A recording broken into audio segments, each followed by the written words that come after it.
Tom, a young boy of just 10, found himself in the middle of the most daunting challenge of his life. Living in a small village surrounded by dense woods, Tom had always been curious but cautious. One sunny afternoon, while exploring the outskirts of his village, he heard distressed cries coming from deeper within the forest. His heart raced as he hesitated at the edge of the trees, knowing the dangers that lurked within. However, driven by a sense of duty and courage, he decided to follow the sounds. With each step, the forest seemed to grow darker and the cries louder, filling the air with palpable tension. Tom's mind raced with thoughts of wild animals and unknown threats, but he pressed on. The path grew treacherous, with twisted roots and thorny bushes making every step a challenge. Suddenly, he stumbled upon a clearing and saw a small fawn trapped in a hunter's cruel snare. The animal's eyes were filled with fear and desperation. Tom knew he had to act quickly.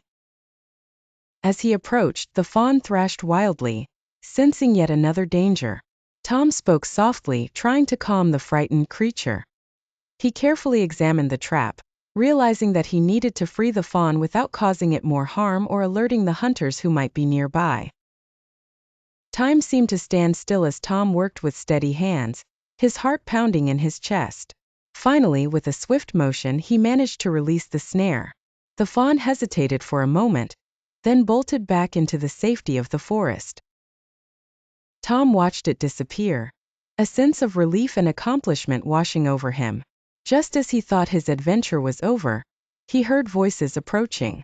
The hunters were returning. Panicked but determined, Tom quickly covered any evidence of his presence and slipped into the shadows, his small frame moving swiftly and quietly.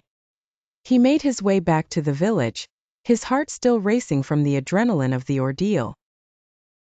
When he returned home, Tom didn't boast of his bravery. Instead, he carried the experience in his heart, knowing that true courage wasn't about seeking recognition but about doing what was right, even when it was difficult and frightening. As night fell, Tom lay in bed, thinking about the day's events. The village might never know about his brave deed, but he knew, and that was enough.